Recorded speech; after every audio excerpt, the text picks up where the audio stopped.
Is slide visible? Yes, sir. Not it. Yes, sir. Slide is visible. Yes, sir. Not? No, sir. It's visible. Is it visible, Chandrika? Slide is visible or not? Not, sir, not it. Not?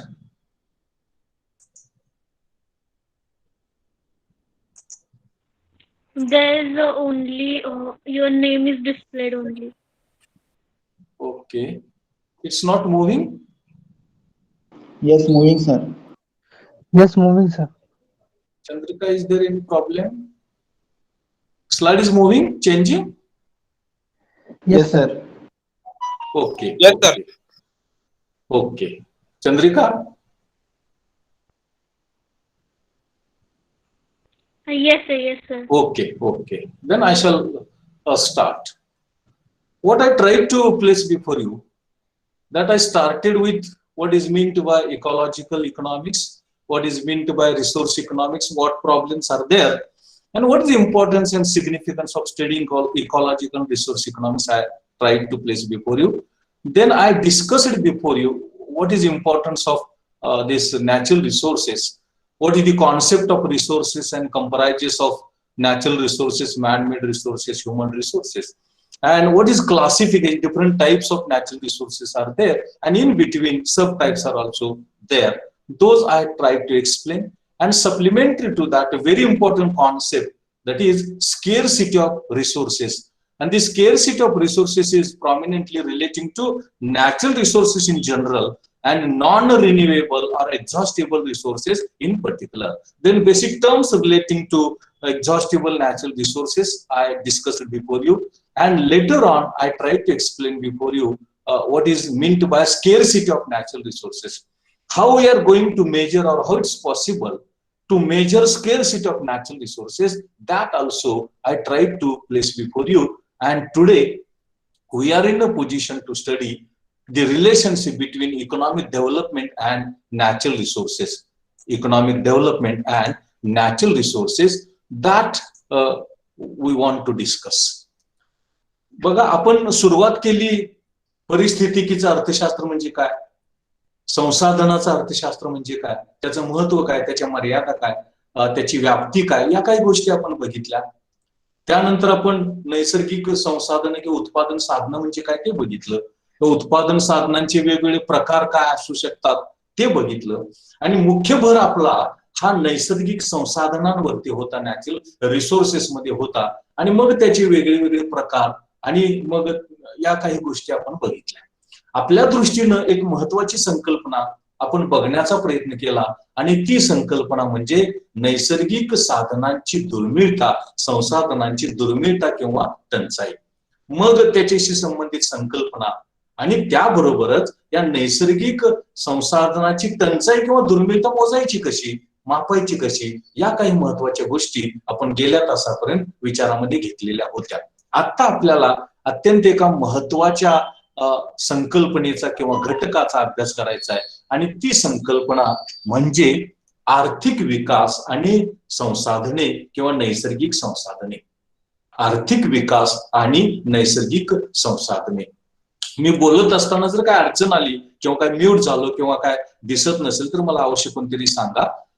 Attendance थोडासा चांगला झाल्यानंतर एक दोघांनी screenshot घेऊन मला व्हॉट्सअपला पाठवा. First of all, while discussing economic development and resources or natural resources, number one is that concept of development, all of us know, it has been defined by a development economist Meyer.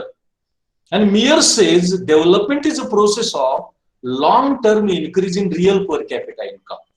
National income is there, real national income is there, nominal income is there, per capita income is there, nominal per capita income is there, and real per capita income is also there. And when the long term, for a long period of time or longer time a period, the increase in real per capita income is visualized, it is being observed, it is being materialized. That process is known as economic development or development according to Meyer. And resources means all means whereby wants of the people or human wants can be satisfied, the sum totality of that is known as economic development and natural resources or productive resources. The concept of development has been propounded by Meyer, and the resources means all resources or all means which are helpful for us in satisfaction of human wants or satisfaction of wants of the human beings. Now here it is expected to discuss the relationship between economic development and resources, that is natural resources prominently, because ours is a natural resource economics, ecological economics. So our emphasis will be prominently on natural resources. Now what relationship is there? That relationship is there. Two-way relationship is necessary to be studied. Number one, the relationship between natural resources and economic development, and conversely, economic development and natural resources. So far as first part or first relationship we want to study, we want to discuss, there is a positive relationship between natural resources and economic development. What does this mean? More the natural resources, more the qualitative the natural resources, more economic development of that economy, and vice versa. This type of relationship is known as positive relationship. More the natural resources, more the development. Lower the natural resources, lower the development. Number one. Number two is what can be relationship between economic development and natural resources, and that relationship is a negative relationship. That relationship is a negative relationship, that is more the development, lower the availability of natural resources. More the development, lesser the availability of the natural resources, and thus there is a two-way relationship. There is a twin relationship which are contrast and controversial, which are controversial, but that relationship is there. That is positive relationship between natural resources and economic development, and negative relationship between economic development and natural resources, and the sum totality of that, it is one of the perspectives in which we can look at economic development and natural resources, and natural resources and economic development. Now, there are three approaches. There are three perspectives. They look at this relationship in different approaches, in different views, or in different perspectives. Those are, number one is classical economist approach. One is known as classical economist approach. Another is known as modern economist approach. And third is known as mixed view or mixed approach. One is known as classical economist approach. We can say classical approach. Another is modern approach. And third is mixed approach. Classical approach, all of us know, Adam Smith is there, Ricardo is there, Mill is there, Baumol is there. And in modern economists, the economists like Herod is there. Now, classical approach tells us development or underdevelopment of a particular area is in terms of availability of natural resources. That is, it is the natural resources. It is the natural resources which is a decisive factor, which is a determinant of economic development of the economy. And therefore, classical economists say whether that economy is developed or underdeveloped, the development or underdevelopment of that economy is exclusively determined by, decided by the availability of the natural resources. And they have tried to justify their proponent. They have tried to justify their proposition and statement or inference. They say technology, role of technology in substitution of resources is vague. It is unclear. We cannot say technology is helpful for us in substituting of natural resources. To what extent or in what extent, to what quantum, it is unclear. It is vague. And secondly, according to this approach, there is a law of diminishing returns. There is a law of diminishing returns. That is, with the passage of time, there is a tendency of fall in the marginal productivity, or total product increases at diminishing rate. Because of these reasons, what happens? The role in the development of the economy is to be played dominant by the natural resources.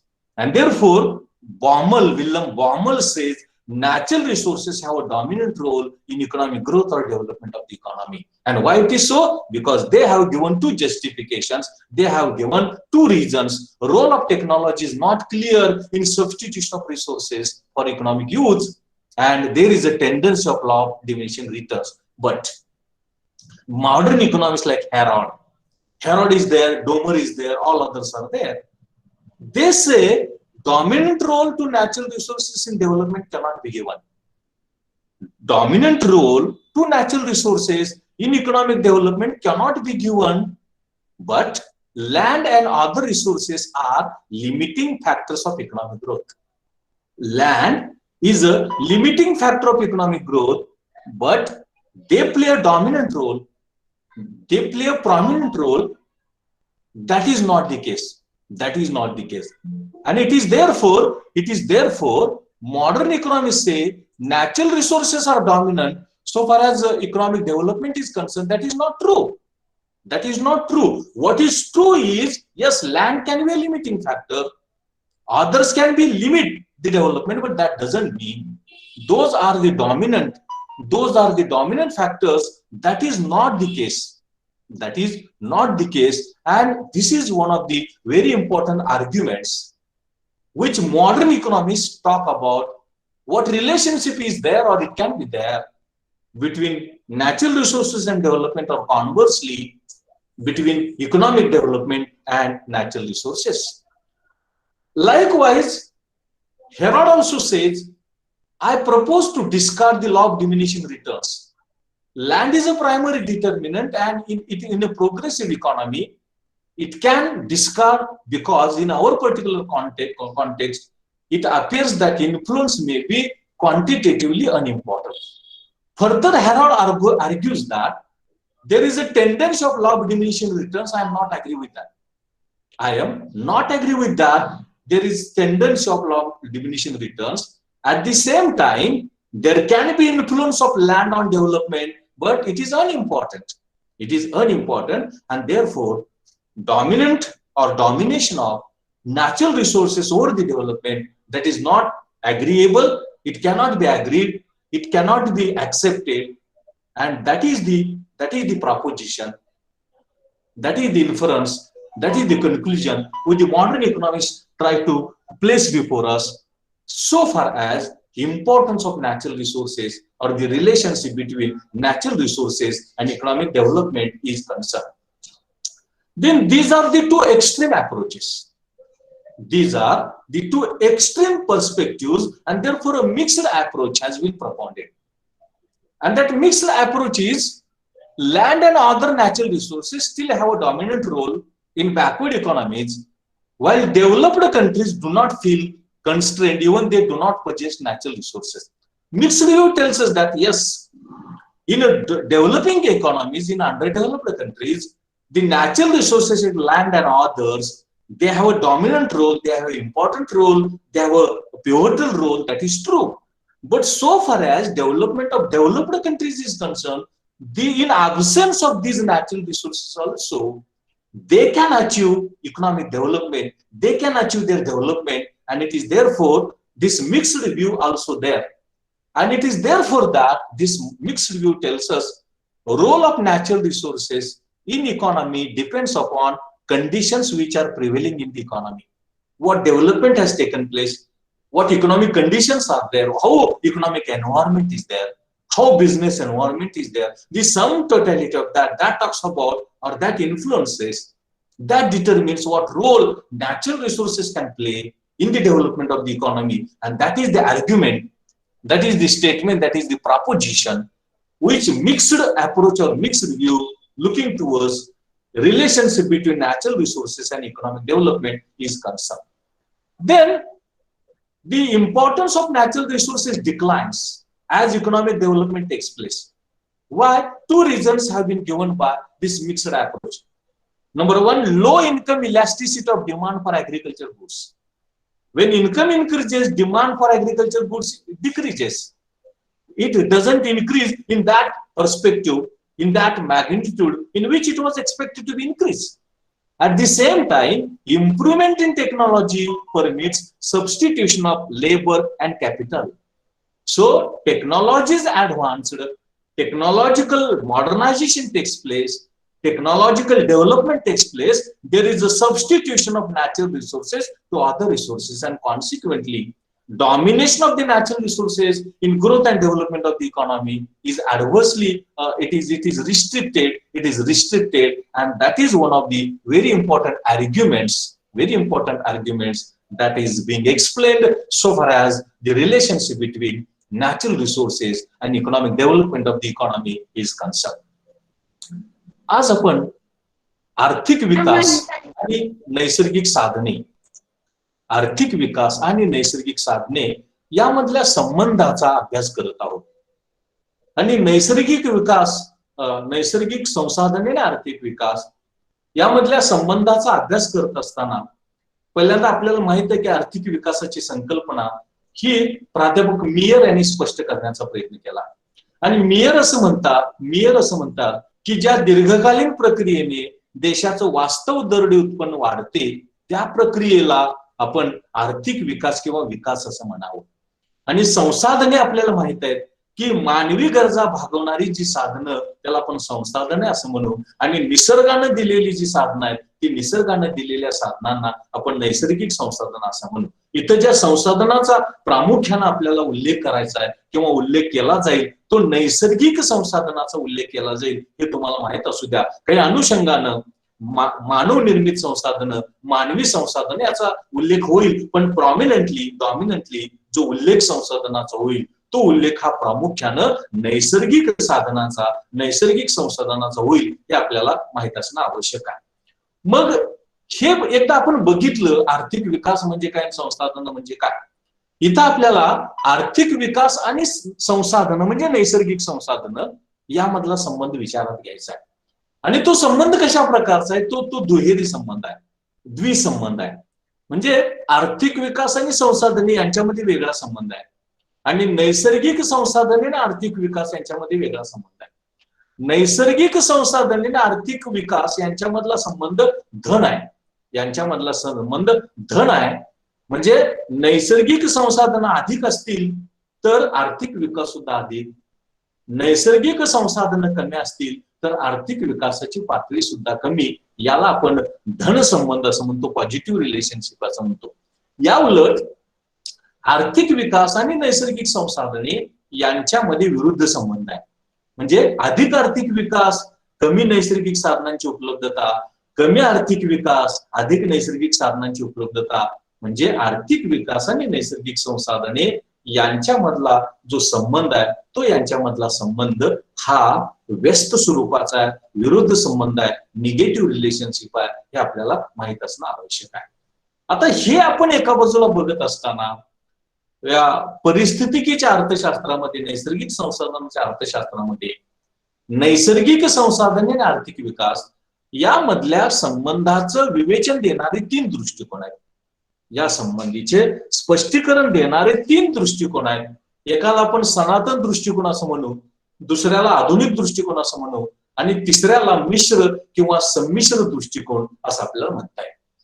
आता जो सनातन दृष्टिकोन आहे यामध्ये सनातनवादी अर्थशास्त्रज्ञ Adam Smith आहेत, रिकार्डो आहेत, जेस मिल आहेत, बॉमल आहेत, यासारख्या अर्थशास्त्रज्ञांनी नैसर्गिक संसाधने आणि विकास यामधला संबंध काय असू शकतो, यामध्ये कशा प्रकारचा संबंध असू शकतो, या संबंधीचं विवेचन, या संबंधीचं स्पष्टीकरण, या संबंधीचं विश्लेषण देण्याचा प्रयत्न हा केलेला आहे.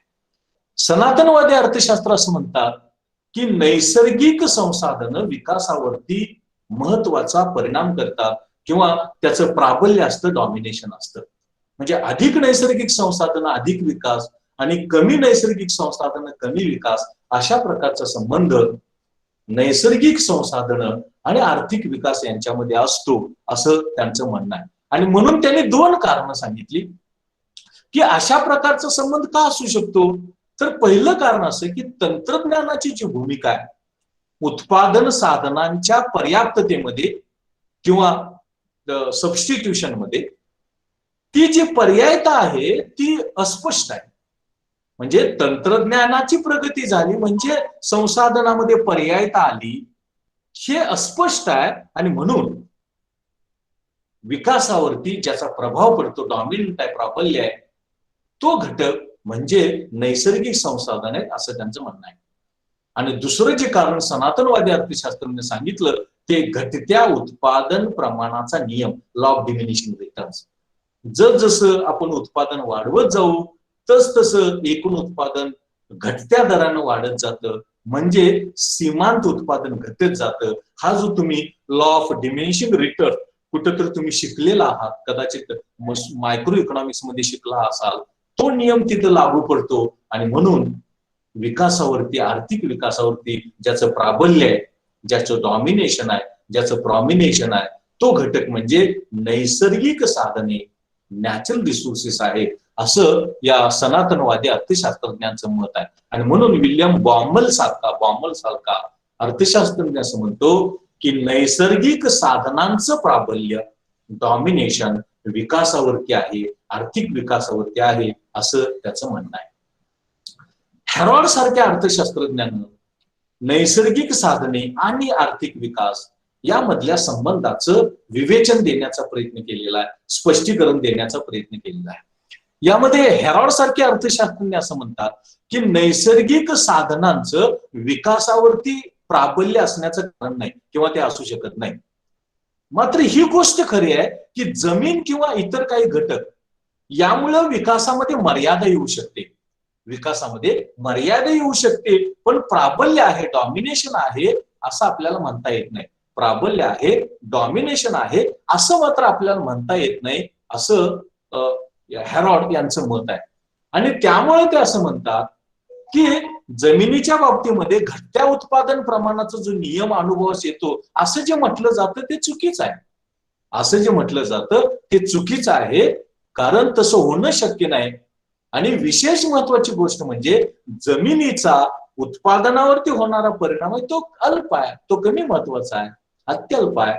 आणि म्हणून आपल्याला असं म्हणू शकत नाही आपण की नैसर्गिक संसाधनांचा प्रभावी रोल, त्यांचं प्राबल्य असतं आर्थिक विकासामध्ये, असं आपल्याला म्हणता येत नाही.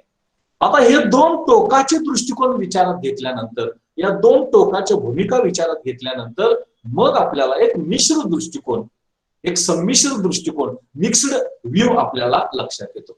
आणि तो मिक्स्ड व्ह्यू काय सांगतो की ना पहिल्या दृष्टिकोनाचं बरोबर आहे ना दुसऱ्या दृष्टिकोनाचं बरोबर आहे. या दोन्हीतला जो मधला मार्ग आहे, ज्याला आपण गोल्डन मीन असं म्हणतो, सुवर्ण मध्य, तो गोल्डन मीन यामधला महत्वाचा आहे. आणि त्यामध्ये त्याने असं सांगितलं की जर आपण राष्ट्रांचं, जगातल्या राष्ट्रांचं किंवा अर्थव्यवस्थांचं वर्गीकरण विकसनशील किंवा अप्रगत राष्ट्र आणि प्रगत राष्ट्र असं जर केलं तर यामध्ये अप्रगत राष्ट्रांमध्ये नैसर्गिक साधनांचं त्यांच्या विकासावरती प्राबल्य, डॉमिनेशन असू शकतं. या उलट प्रगत राष्ट्रांमध्ये त्यांच्या विकासावरती नैसर्गिक साधनांचं प्राबल्य असू शकत नाही. या उलट प्रगत राष्ट्रांमध्ये नैसर्गिक संसाधनं नसली तरी किंवा ती मर्यादित असली तरी, ती कमी असली तरी सुद्धा त्यांचा विकास होऊ शकतो. आणि त्याचं उदाहरण त्यांनी सांगितलं की इंग्लंड सारख्या देशाचं उदाहरण घ्या. याच्या पुढे जाऊन ते सांगतात की एखाद्या देशाच्या विकासामध्ये नैसर्गिक साधनांची भूमिका काय आहे हे कशावरती अवलंबून असतं, तर त्या देशातली आर्थिक परिस्थिती आणि त्या देशानं नेमका किती विकास साध्य केलेला आहे, किती विकास अचीव केलेला आहे, त्याच्यावरती ते अवलंबून असतं.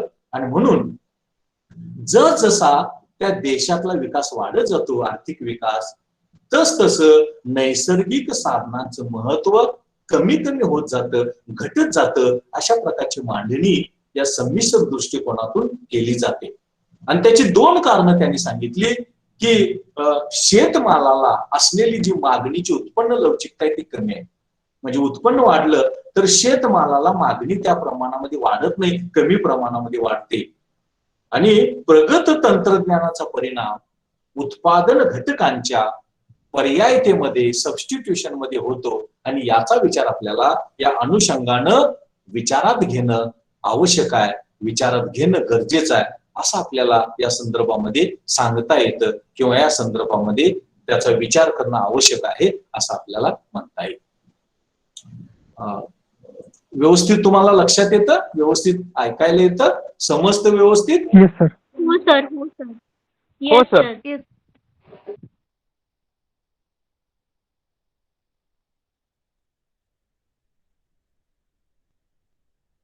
तो तो प्रश्न म्हणजे की नैसर्गिक संसाधनांची आर्थिक विकासामधली भूमिका काय असू शकते.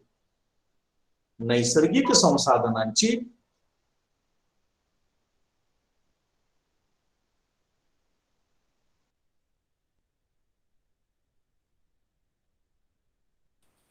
Sir, you are not audible. त्याचा विचार आपल्याला या अनुषंगाने करणं आवश्यक आहे. एका बाजूने आपण 3 दृष्टिकोन बघितले आणि हे 3 दृष्टिकोन आपल्याला सांगतात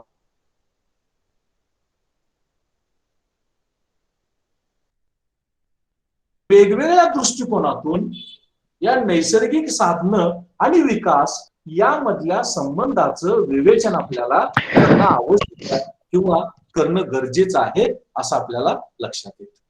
मग या पार्श्वभूमीवरती नेमका कोणता संबंध आहे, व्हॉट रोल किंवा कोणती भूमिका नैसर्गिक संसाधनाची आर्थिक विकासामध्ये असू शकते याचा विचार करणं आवश्यक आहे असं आपल्याला म्हणता येईल.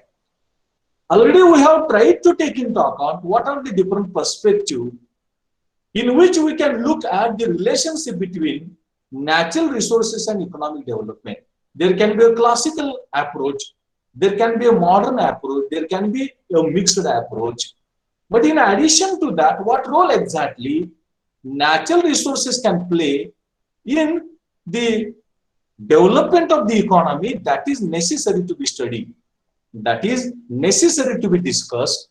And therefore there are 3 arguments, there are 3 debates with the help of which we can discuss the role of natural resources in economic development of the economy, or the relationship between natural resources and economic development. Number 1 is natural resources provide ecological services, and these are unique. These are unique. There is a tendency of environmental Kuznets-Karo hypothesis. There is a tendency of environmental Kuznets-Karo hypothesis. And thirdly, whether a lower income economy is endowed with abundant natural resources or develop more rapidly than economies those have poor resources, that is also necessary to be discussed. So the relationship between natural resources and economic development, or in other words, role of natural resources in economic development, that can be discussed in 3 propositions or in 3 arguments. One is ecological services, unique ecological services or natural services being provided by the natural resources. Simon Kuznets environmental Karo hypothesis, and whether when there is a country like a developing country or low income country which has possessed plenty of natural resources, is it possible to realize and achieve that higher level of development? In that direction there is a need for discussing that is there. आपण आता हे बघितलं की 3 दृष्टिकोनातून नैसर्गिक साधना आणि आर्थिक विकास यामधल्या संबंधाचं विवेचन विश्लेषण हे आपल्याला करता येतं. हे बघितल्यानंतर सुद्धा काय भूमिका असू शकते नैसर्गिक संसाधनांची देशाच्या आर्थिक विकासामध्ये किंवा अर्थव्यवस्थेच्या आर्थिक विकासामध्ये, ती भूमिका त्याची चर्चा करत असताना, त्याचं विवेचन विश्लेषण करत असताना एकूण 3 प्रॉपोजिशन्स, 3 विधानं केली जातात.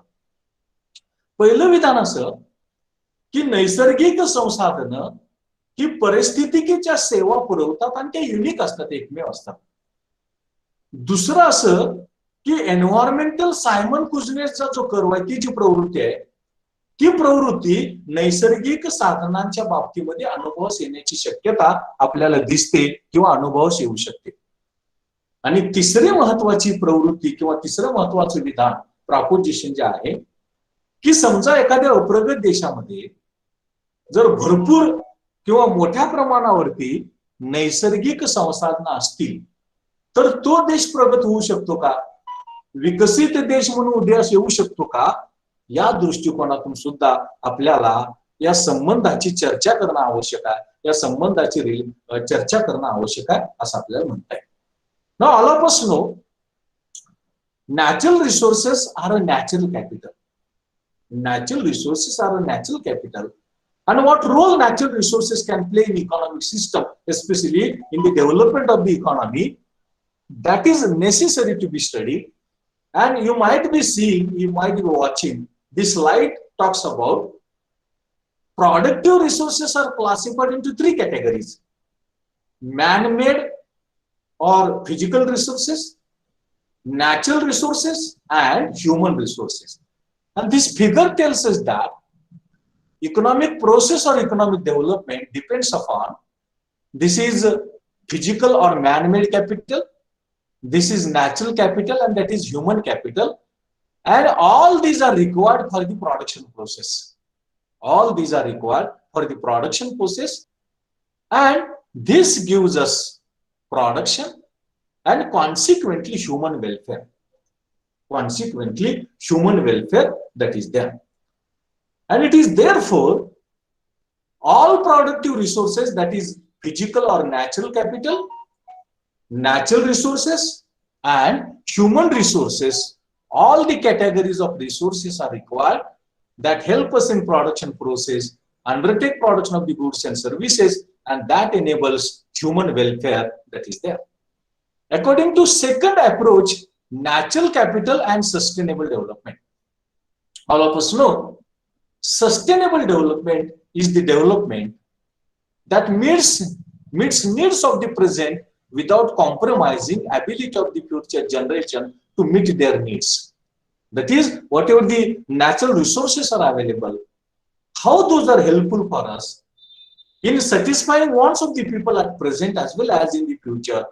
And that relationship, which takes a due precaution of preservation, conservation, protection, and growth of the natural resources on the one hand, and on the other hand, economic growth or development of the economy. That concept of development is known as sustainable development. And this sustainable development and natural resources or natural capital, what relationship can be there, or it is there? It is necessary to be studied. It is necessary to be discussed. All of us know all productive resources, all capital is classified into three types: natural capital, physical or man-made capital, and human capital or human resources. And all are required, the sum totality of that is total resources or total capital good. And this takes into account production, and consequently welfare of the society is realized. But there are two categories of sustainable development. One is weak sustainability and another is strong sustainability. Weak sustainability and strong sustainability. What is this weak sustainability? Weak sustainability means, suppose this is natural capital and this is physical and human capital. When this physical and human capital are substitute to natural capital, that development is known as weak sustainable development, or it is called as weak sustainability.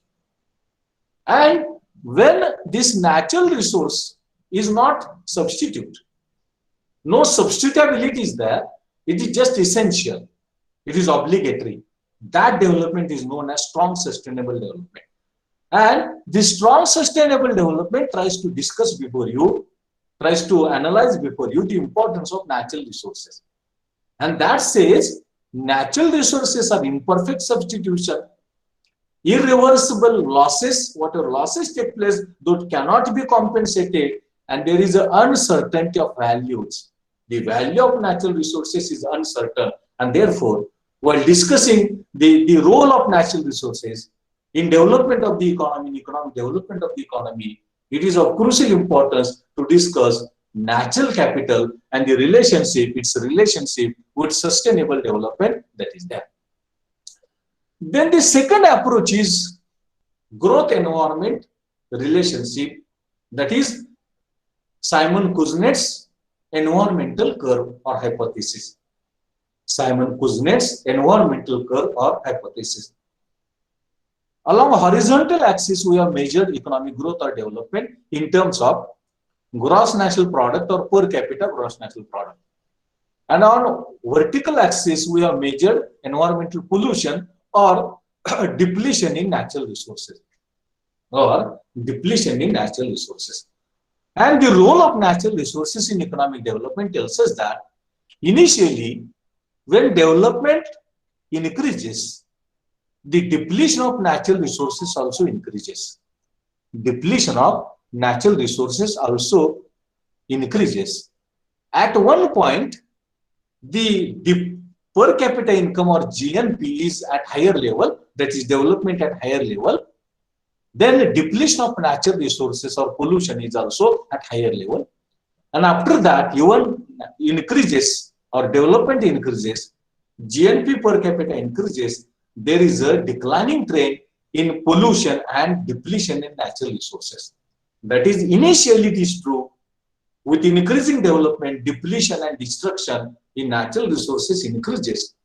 But after a point, with increase in development also, that natural resource depletion doesn't take place, that doesn't increase, and this relationship which Simon Kuznets tries to discuss before us. Then lastly, that is natural resource abundance and economic growth. Natural resource abundance and economic growth. What does this mean? If natural resources are abundant, resource abundant countries, especially developing economies, may not be benefiting economically from this apparent comparative advantage. That is, the economists like Barbier, Sachs and Warner, Romer, Waite, they are of the opinion that even though natural resources are abundant in developing economies, those are not giving comparative cost advantage and not contributing to the extent in which it is expected to be contributed, and therefore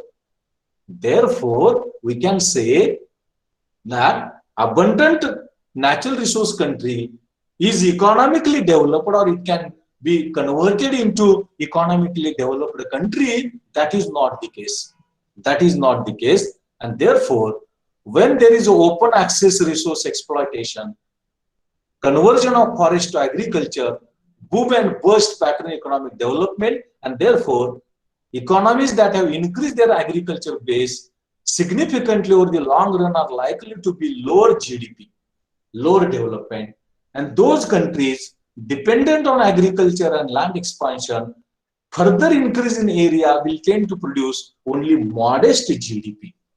That is, this tells us that Barbier, Sachs, Warner, Romer, Waite tells us that even a country is abundant by the natural resources that didn't convert that economy into developed economy, and that is shown here in this diagrammatic presentation. Even the developed natural resources are abundant, the developing country cannot be converted into the developed country. It is because the abundance of the natural resources is there, and this is explained here so far as the abundance decision.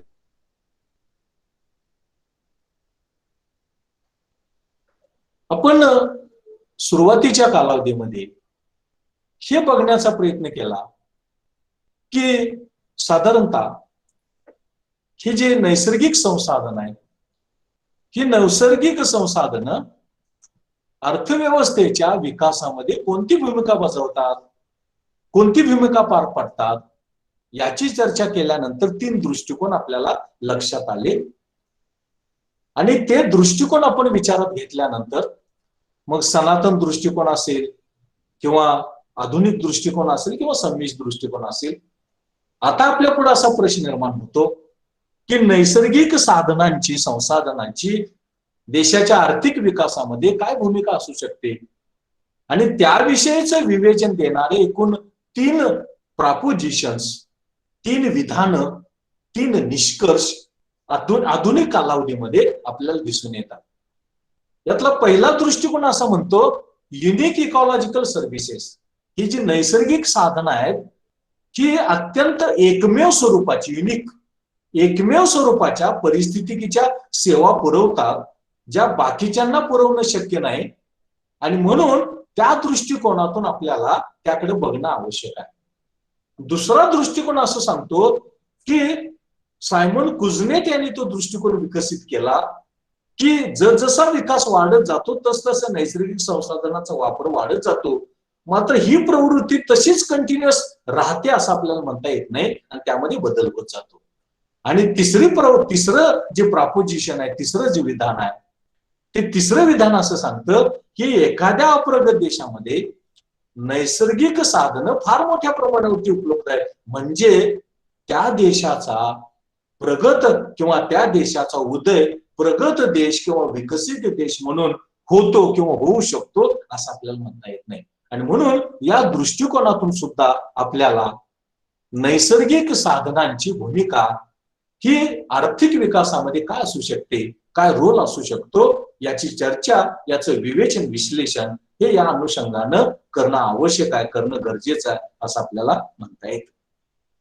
त्याचा विचार करत असताना पहिल्यांदा मी सांगितलं की नैसर्गिक साधनं म्हणजे नैसर्गिक भांडवल, आणि नैसर्गिक भांडवल, नैसर्गिक साधनं म्हणजे परिस्थितिकीच्या सेवा पुरवतात, इकॉलॉजिकल सर्व्हिसेस पुरवतात असं आपल्याला दिसतं.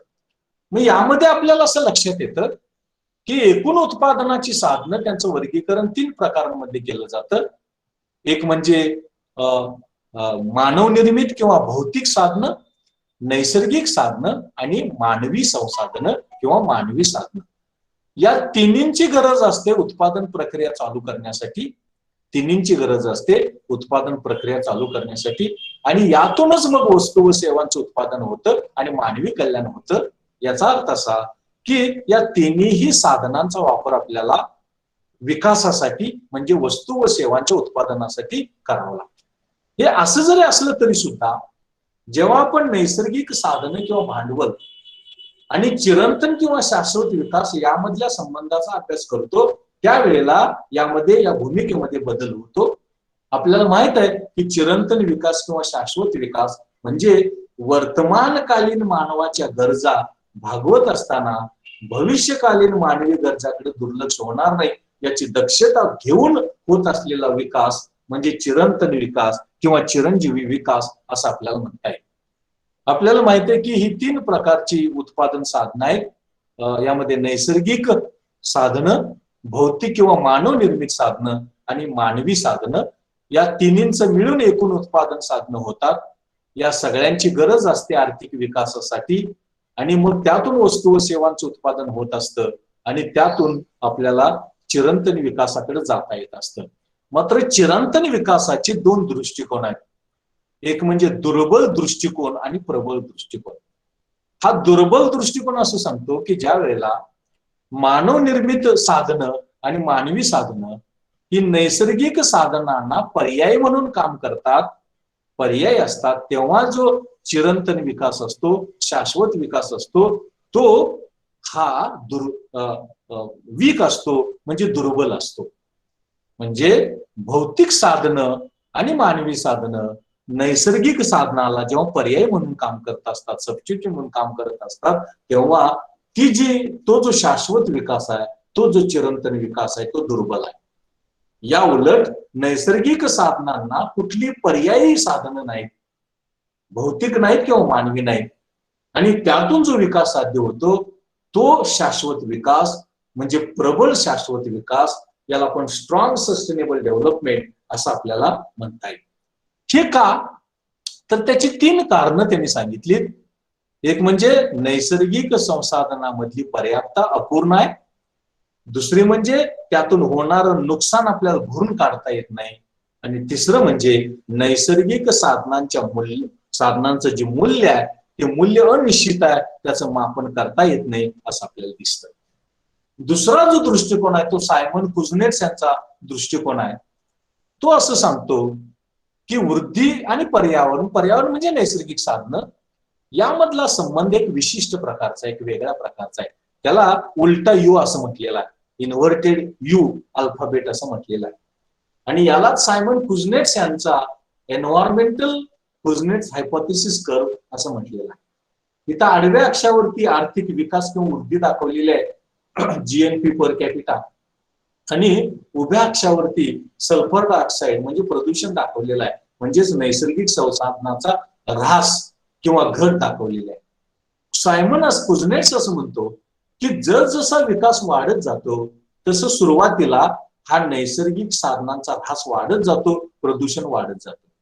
एक वेळ अशी येते की त्या ऱ्हासाची पातळी, त्या प्रदूषणाची पातळी महत्तम होते आणि तिथून पुढच्या कालावधीमध्ये मात्र विकास जरी वाढत गेला, वृद्धी जरी वाढत गेली, तर नैसर्गिक साधनांमधली जी घट आहे, तो जो ऱ्हास आहे, ते जे प्रदूषण आहे ते मात्र कमी कमी होत जातं किंवा घटत्या दराने वाढत जातं, हे सांगण्याचा प्रयत्न सायमन कुझनेट्स यांनी केलेला आहे. त्यानंतर तिसरा जो दृष्टिकोन आहे, तो तिसरा दृष्टिकोन असा की बाबा समजा अप्रगत देश आहेत, विकसनशील देश आहेत, त्या देशांमध्ये नैसर्गिक साधनं मुबलक प्रमाणावर अबंडंट आहे. मग त्यांना प्रगत देश म्हणून उदयास येऊ शकेल का? तर या संबंधीचा दृष्टिकोन सांगताना हा दृष्टिकोन असं म्हणतो की या अप्रगत किंवा विकसनशील देशांना या उपलब्ध नैसर्गिक साधनांचा जो तौलनिक खर्च आहे, कम्पॅरेटिव्ह ऍडव्हान्टेज आहे, तो तौलनिक लाभ मिळत नाही. आणि म्हणून बॅर्बियर, सॅच अँड वॉर्नर, रोमर, वेट यासारख्या अर्थशास्त्रज्ञ असं म्हणतात की एखाद्या विकसनशील देशामध्ये, एखाद्या अप्रगत देशामध्ये नैसर्गिक साधनं मुबलक प्रमाणामध्ये असली तरी सुद्धा त्या देशांचा वेगानं विकास होऊ शकत नाही, जलद गतीने विकास होऊ शकत नाही आणि ती राष्ट्र, त्या अर्थव्यवस्था प्रगत अर्थव्यवस्था म्हणून उदयास येऊ शकत नाहीत, म्हणून त्यांचा उदय होऊ शकत नाही, त्यांचा उगम होऊ शकत नाही. अशा प्रकारची मांडणी यामध्ये करण्याचा प्रयत्न हा त्यांनी केलेला आहे. आणि म्हणून ते असं म्हणतात की ज्या देशामध्ये नैसर्गिक साधनं मुबलक आहे तिथं शेती हा प्रमुख उद्योग असतो आणि शेती हा प्रमुख उद्योग त्या देशामध्ये आर्थिक प्रगती किंवा विकास ही मंद गतीने करतो किंवा कमी पातळीवरती करतो, नंबर 1. दुसरी गोष्ट अशी की शेतीच्या विकासातून विकासाची पातळी वाढवण्यावरती मर्यादा पडतात आणि हेच जगातल्या या देशांमध्ये दिसून येतं.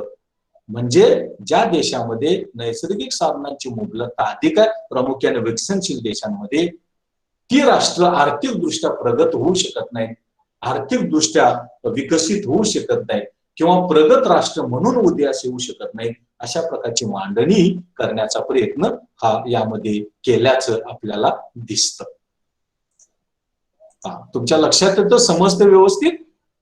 व्यवस्थित लक्षात येतं? हो सर. हो सर. आवाज व्यवस्थित येतो? Okay okay.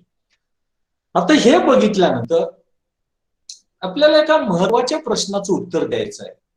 All of us know, even Mrs. Joan Robinson also discussed about scarcity of resources in general and natural resources in particular in her definition of economics. Robinson said, economics studies human behavior as a relationship between unlimited wants and limited means which are alternative uses. That is, Robbins says, yes, all resources are limited and natural resources are more limited or more scarce. And it is therefore, while allocating resources, undertaking production, it requires to take a precaution as the result of that, more economical, more rational, more optimum use of the resources in general and natural resources in particular will take place. आता आपल्याला हे लक्षात आलं किंवा आपण हे समजावून घेण्याचा प्रयत्न केला की नैसर्गिक साधन आणि आर्थिक विकासामध्ये काय संबंध असू शकतो किंवा या संबंधाकडे आपण कोणत्या दृष्टिकोनातून बघू शकतो. हे जवळपास 6 दृष्टिकोन मी तुमच्याकडे सांगण्याचा प्रयत्न केला आणि नेमकी नैसर्गिक साधनांची, संसाधनांची भूमिका ही नेमकी काय असू शकते हे तुमच्यापुढे सांगण्याचा प्रयत्न मी केला.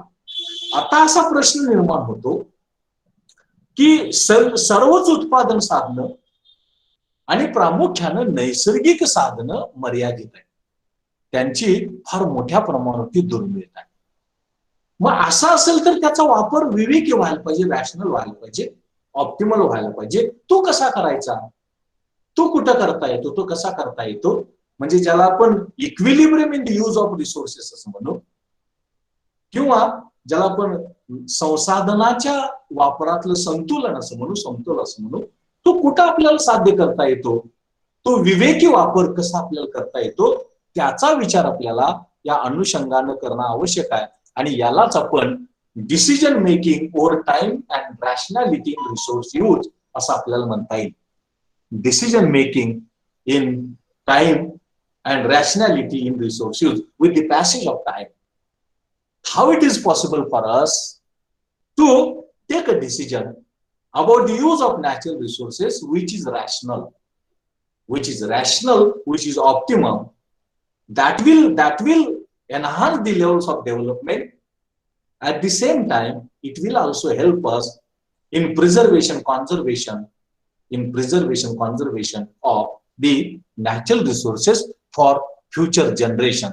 And it is therefore with the passage of time how we are going to take a decision of use of the natural resources rationally, or rational use of the natural resources. Now all of us know, while discussing that, especially we are talking about exhaustible natural resources. That is, that coal is there, petrol is there, diesel is there. We call it fossil fuels and raw materials. In the case of which, how it is possible for us to use or to take a decision that will facilitate, that will enable rational use of the natural resources. Now, for this analysis, what is required? Number one unit of commodity consumed in the current period, that is T0, that is unit of the natural resource consumed in present, is T0, and unit of the same commodity consumed in the next year is T1, that is time 0 and time 1. If this is taken into account, we can take help of indifference curve. Already you have studied in microeconomic analysis. That is a commodity to be consumed today and a commodity to be consumed tomorrow. And if this situation is taken into account, that gives us, we take a help of indifference curve analysis. That is preference of the people to use natural resource today and to use natural resource tomorrow. And the commodity to be consumed today or tomorrow, that is there. And this gives us a slope of that indifference curve. And that slope of indifference curve is marginal rate of substitution of the resource consumption at current or in future. Whether that natural resource to be consumed at present or it is to be consumed in future. The slope of the indifference curve that we get is known as slope of indifference curve, and it is shown by 1 plus d. And here d is marginal rate of time preference. Time preference means whether we are using natural resource today or we are using natural resource in future. That is shown by d, and 1 plus d, that gives a slope of indifference curve.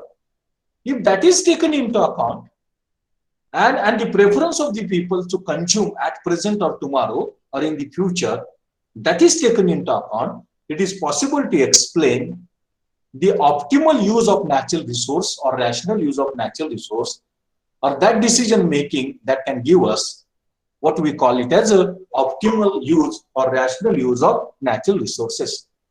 Suppose here T0 is current, T1 is future, SS is consumption possibilities. SS consumption possibilities, here it is mentioned. SS is consumption possibilities. I see indifference curve. Then this talks about what we call it as a IC is indifference curve, which is societal indifference curve. We are not talking about indifference curve of a person. Here D is equal to 0, that it is a time preference. When 1 plus D is equal to 1, 1 plus D is equal to 1 means all natural resources are equally distributed at present and in the future. 1 plus D is equal to 1, all natural resources, stock of natural resources are allocated equally. 50% today, 50% in the future.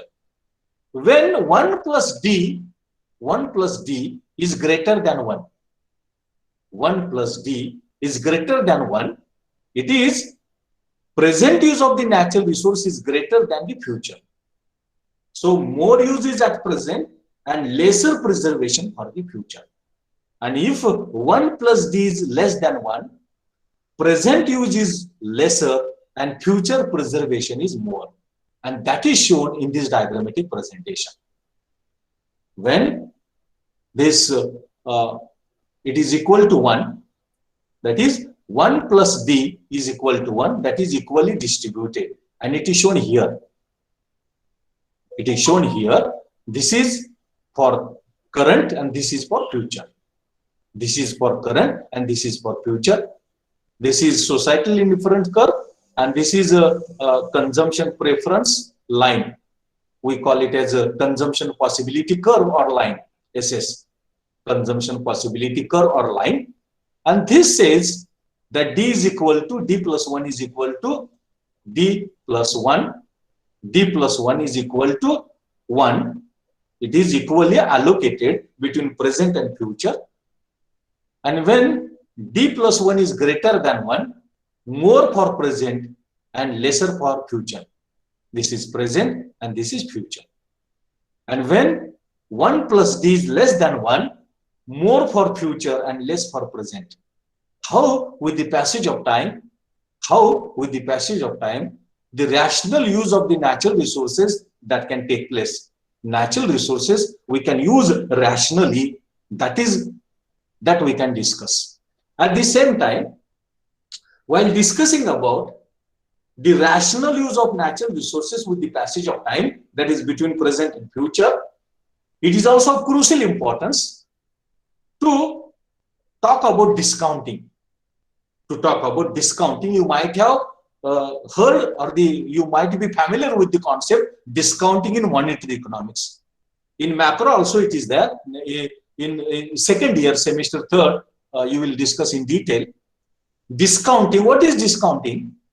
Discounting means value of rupee or value of money at present is more than the value of money in the future.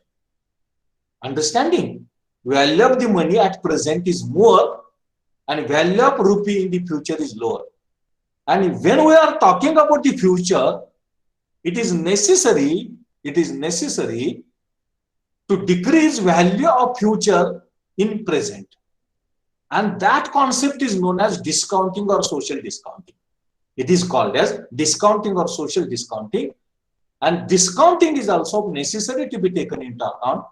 Discounting is also necessary to be taken into account because cost or benefit of rupee 1 means more at present than in the future. More present and less future. And therefore, this gives us future value of future benefits in present by discounting. And people always prefer present over future. Capital is productive. 1 rupee worth capital today will generate goods and worth more in present than future. And opportunity cost of capital is also necessary to be taken into account. To be simple, discounting future benefits and costs create problems when it is applied, and that affects the use of natural resources. Higher the rate of discounting, faster the resources to be depleted, and lower the rate of discounting, more the resources preserved, and it is therefore discounting of the natural resources is necessary to be taken into account.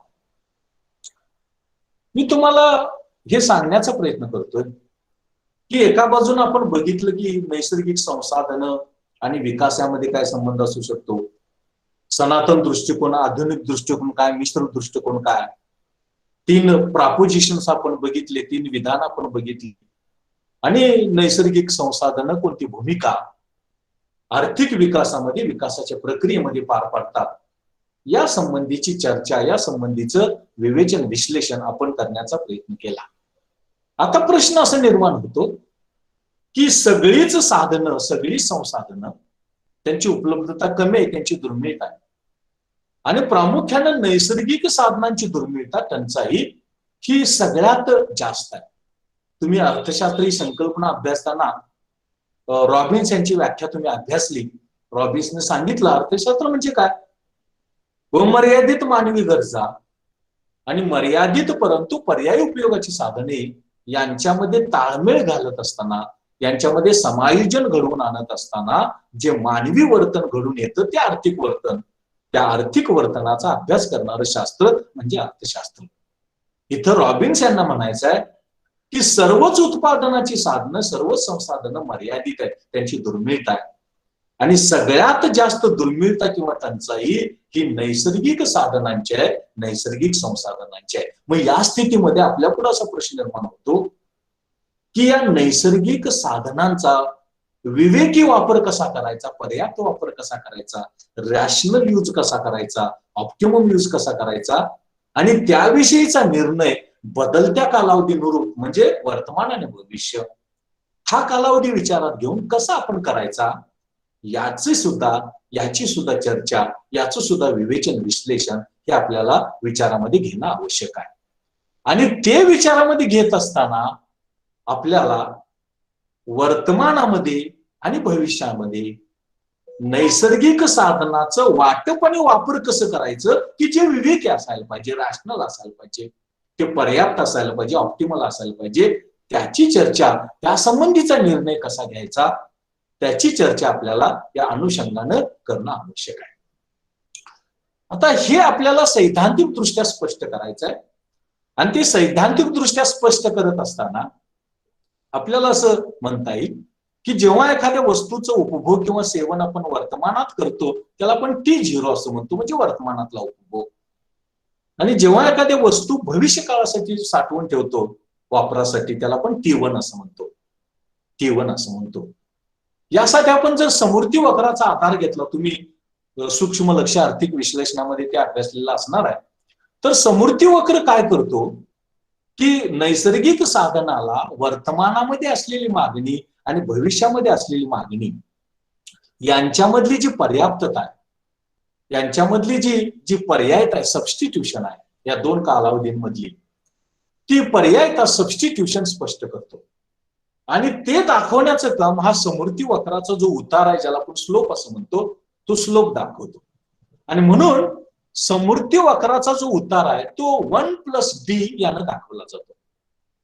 समृद्धी वक्राचा जो उतार आहे, समृद्धी वक्राचा जो उतार आहे, समजा हा समृद्धी वक्र आहे, हा जो उतार आहे तो उतार ज्याला आपण स्लोप असं म्हणतो, तो स्लोप म्हणजे 1+D हा दाखवतो.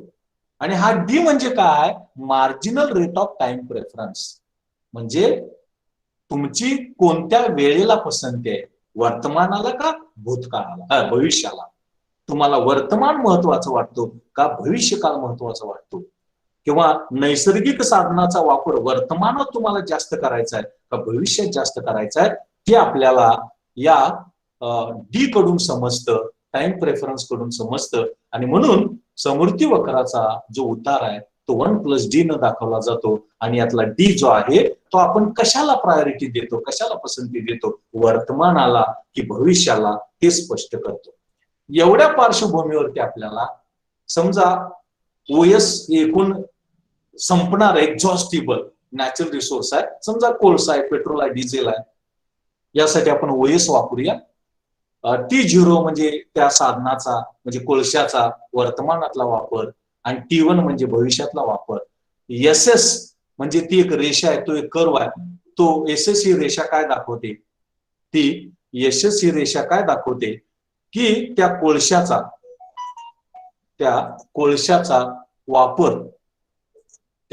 कोळशाचा वापर वर्तमानात किती करणार आहोत आणि भविष्यात किती करणार आहोत. SS ही रेषा आहे, आपण प्राइस लाईन म्हटलं होतं समृद्धी वक्र विश्लेषणामध्ये. ही SS ही रेषा इथं काय दाखवते, कन्झम्पशन पॉसिबिलिटीज, वर्तमान महत्वाचा, वर्तमानात जास्त उपभोग घ्यायचा आहे का भविष्यात. हा जो IC आहे ज्याला आपण तुम्ही इंडिफरन्स करून म्हटलं, तो व्यक्तिगत होता, इथं समाजाचा आहे, सोसायटल इंडिफरन्स कर, सोसायटल इंडिफरन्स कर, हे आपण विचारात घेतलं. म्हणजे एकूण त्या संसाधनाचा संपणाऱ्या किंवा कोळसा म्हणा त्याचा साठा, वर्तमानात त्याचा किती उपभोग घ्यायचा आहे, भविष्यासाठी किती ठेवायचा आहे, आणि त्या उपभोगाच्या शक्यता म्हणजे वर्तमान महत्वाचं का भविष्य महत्वाचं, वर्तमानात जास्त सेवन करायचं का भविष्यासाठी जास्त ठेवायचं, हे दाखवणारी रेषा त्याला आपण SS लाईन असं म्हणू, म्हणजे समवर्ती वक्रातली प्राइस लाईन किंवा बजेटरी लाईन. IC इथं व्यक्तिगत समवर्ती वक्र नाही तर तो समाजाचा समवर्ती वक्र आहे. आणि हे आपण बघितलं तर 3 निष्कर्ष आपल्याला दिसतात.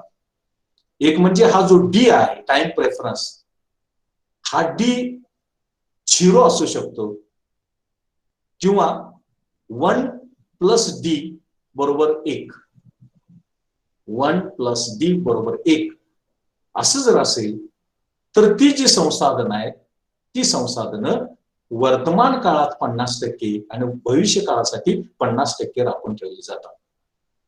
जेव्हा तो जो उतार आहे 1 + D हा ग्रेटर दॅन 1 असेल, एकापेक्षा अधिक असेल, तर त्या संसाधनाचा त्या साधनाचा वर्तमानात जास्त वापर होतो आणि भविष्यात कमी वापर केला जातो किंवा भविष्यासाठी कमी राखून ठेवलं जातं. या उलट 1 + D मी मगाशी म्हणालो त्याप्रमाणे हा जो 1 + D आहे तो 1 + D हा त्या समवर्ती वक्राचा, समाजाच्या समवर्ती वक्राचा उतार आहे. आणि तो काय दाखवतो, वर्तमानाला पसंती तुमची आहे का भविष्याला पसंती तुमची आहे, त्या नैसर्गिक साधनाच्या वापराला. आणि त्याचा जो उतार आहे तो त्याचा उतार हा 1 + D दाखवतो. 1 + D बरोबर 1 असेल तर समाजाचं मत असं आहे की जी नैसर्गिक साधनं आहे 50% आपण वर्तमानात वापरूया आणि 50% भविष्यासाठी राखून ठेवूया. जर 1 + D एकापेक्षा अधिक असेल तर त्याचा वापर वर्तमानात जास्त करूया, भविष्यासाठी कमी राखून ठेवूया, काय व्हायचं उद्या भविष्य काळातलं किंवा त्या पिढ्यांचा असा विचार त्यामध्ये. या उलट असाही समाज विचार करू शकतो, लोक करू शकतात की 1 + D < 1, वर्तमानात आपण कमी वापर करूया, कदाचित आपली लोकसंख्या कमी असेल पण भविष्यामध्ये लोकसंख्या असण्याची शक्यता आहे, कालावधी मोठा असू शकतो आणि म्हणून वर्तमानामध्ये कमी वापरूया आणि भविष्यासाठी अधिक राखून ठेवूया असाही दृष्टिकोन असू शकतो. आणि हेच इथं आकृतीच्या सहाय्याने दाखवण्याचा प्रयत्न केलेला आहे. 1 + D = 1 हे म्हणजे की C0 म्हणजे वर्तमानातला वापर आणि C1 म्हणजे भविष्यातला वापर 50-50%. इथं 1 + D is greater than 1. 1 + D is greater than 1. 1 + D is greater than 1 म्हणजे वर्तमानात जास्त वापर करूया C0 एवढा आणि भविष्यासाठी C1 एवढंच ठेवूया. 1 + D is < 1 म्हणजे वर्तमानात कमी C0 एवढाच वापर करूया आणि भविष्यासाठी C1 एवढं राखून ठेवूया. अशा प्रकारे यातनं आपल्याला निवडायचं आहे की आपण काय करणार आहोत, 50-50% करणार आहोत का वर्तमानात जास्त आणि भविष्यात कमी, का वर्तमानात कमी आणि भविष्यात जास्त. मला असं वाटतं वर्तमानात कमी आणि भविष्यात जास्त याला आपण रॅशनल डिसिजन म्हणूया किंवा 50-50% याला म्हणूया. हे आपल्याला नको आहे. खरं म्हणजे हे बरोबर आहे, वर्तमानात कमी आणि भविष्यात जास्त, कारण भविष्यामध्ये अनेक पिढ्या आपल्या जन्माला येणार आहेत आणि त्यांच्या किमान गरजा, ज्याला आपण सस्टेनेबल डेव्हलपमेंट असं म्हणतो, चिरंतन किंवा शाश्वत विकास असं म्हणतो, तो आपल्याला साध्य करता यावा त्यासाठी ते आवश्यक आहे. आता हे सगळं करत असताना आणखीन एक संकल्पना विचारामध्ये घ्यावी लागते, त्याला आपण डिस्काउंटिंग असं म्हणतो, वटवणुकीचा दर. तुम्ही कदाचित मॉनिटरी इकॉनॉमिक्स मध्ये अभ्यासला असेल. पुढच्या वर्षी जेव्हा तुम्ही 3ऱ्या सेमिस्टरला जाल त्यावेळेला मॅक्रो इकॉनॉमिक्स मध्ये आहे आणि याचा आपल्याला आधार घ्यावा लागतो. आता हे नेमकं वटवणूक म्हणजे काय, डिस्काउंटिंग म्हणजे काय. पैशाचं जे मूल्य आहे, समजा 1 रुपया, 1 रुपयाचं आजचं जे मूल्य आहे ते जास्त आहे आणि भविष्यातलं मूल्य कमी होतं. With the passage of time value of money decreases. पैशाचं मूल्य हे जसं भूतकाळ, वर्तमान, भविष्यकाळ येत जाईल तसं कमी होत जातं. आणि म्हणून आपल्याला या नैसर्गिक साधनाच्या वापरापासून मिळणाऱ्या किंवा करावा लागणाऱ्या खर्च आणि लाभाचा विचार करत असताना आपल्याला त्याचा विचार करायला पाहिजे की वर्तमानात आपल्याला अधिक मिळतं आणि भविष्यात कमी मिळतं. आणि भविष्याच्या संदर्भातली चर्चा आपण वर्तमानात करत असताना किंवा भविष्यातल्या खर्च लाभाची चर्चा आपण वर्तमानात करत असताना त्याचं डिस्काउंटिंग करावं लागतं, त्याची वटवणूक करावी लागते. आणि ती वटवणूक प्रामुख्यानं व्याज दर जो असतो, रेट ऑफ इंटरेस्ट असतो, त्या दरानं आपण करण्याचा प्रयत्न करतो. आणि यामध्ये एक चित्र काय दिसतं की लोकांची जी पसंती आहे ती वर्तमानाला अधिक आहे भविष्यापेक्षा. वर्तमानाला अधिक आहे भविष्यापेक्षा. भांडवली उत्पादक आहे आणि भांडवलाचा जो संधी खर्च आहे तो संधी खर्च सुद्धा त्या अनुषंगानं विचारामध्ये घेणं आवश्यक आहे, असे एक चित्र आपल्याला दिसतं. म्हणजे नैसर्गिक साधनांचा वापर करत असताना वर्तमानात कमी भविष्यासाठी जास्त राखून ठेवणं हे विवेकी निर्णय आहे असं आपल्याला दिसतं. आणि ते करत असताना म्हणजे खर्च लाभ विश्लेषणाची चर्चा भविष्य काळाच्या संदर्भामध्ये करत असताना पैशाचं मूल्य आपण विचारात घ्यावं लागतं. आणि ते पैशाचं मूल्य हे वर्तमानात जास्त असतं आणि भविष्यात कमी असतं. आणि म्हणून आपल्याला त्याचा विचार वटवणूक डिस्काउंटिंग या संकल्पनेच्या साधनाच्या आधारे आपल्याला करावा लागतो किंवा तो करता येतो असं आपण म्हणूया. तुम्हाला लक्षात येतं, समजतं मी काय म्हणतोय ते समजतं तुम्हाला, लक्षात येतं? हो सर. स्नेहल, चंद्रिका, सचिन, सौरभ आहे, आवी आहे, प्रणाली, प्रियांका, लक्षात येतं मी काय सांगतो तुम्हाला? स्लाइड हो दिसते सर. व्यवस्थित? हो दिसते. Yes, sir. हा, आता आपल्याला एका महत्वाच्या घटकाचा अभ्यास करायचा आहे आणि तो अभ्यास म्हणजे property rights and natural resources. Property rights and natural resources. Can there be property rights or rights over the natural resources? Can there be rights over the natural resources? That is necessary to be studied. And therefore, I am trying to place before you property rights and natural resources.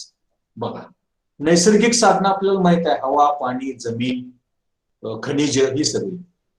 समजा त्यांच्यावरती कुणाचा हक्क असला तर काय होऊ शकेल किंवा नेमका कोणाचा हक्क आहे किंवा तो हक्क प्रस्थापित कसा करायचा?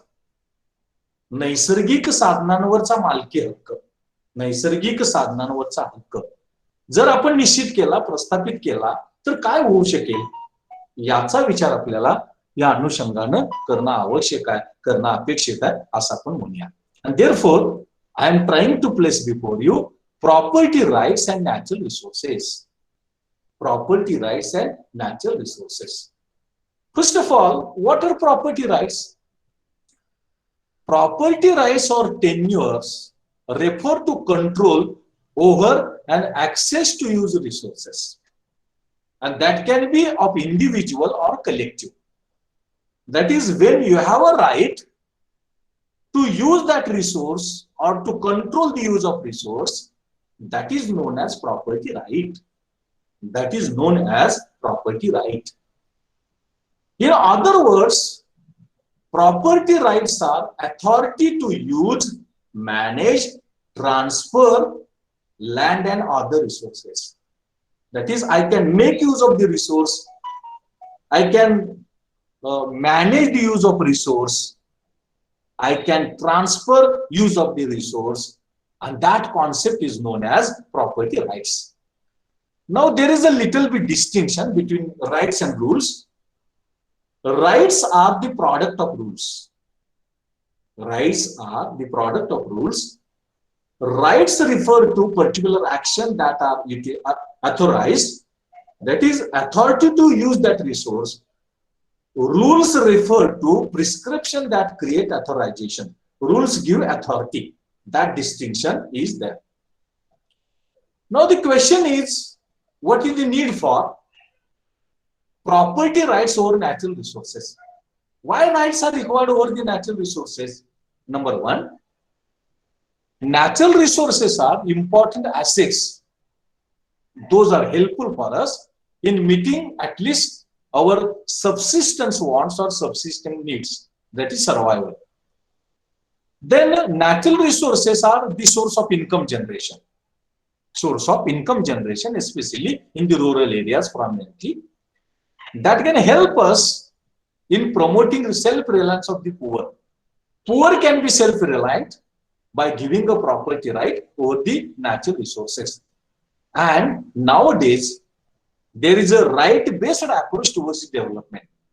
Right-based approach towards development means if rights are there over the resources in general, and natural resources in particular that can help us in proper allocation and utilization of the resources so as to make undertaking production or make use of resources for production, and those production are helpful for us, commodities and services, for satisfaction of wants and consequently welfare of the society as a whole. Now, in what can be aspects, what can be strands of property rights or rights? In what perspective, in what aspects or dimensions we can look at rights or property rights?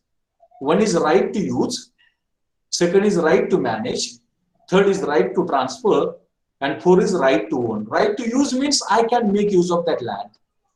Right to manage, I am on behalf of myself, I am making use of the natural resources from others like land. Right to transfer means I am giving my land to others for use of the resource, and right to own means I am owner of that resource.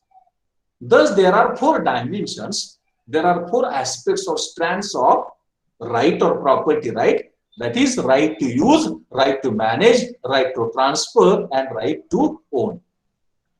Then basically, there are some concepts of property rights: use rights, management rights, transfer rights, ownership rights, de jure and de facto rights, and customary versus statutory rights.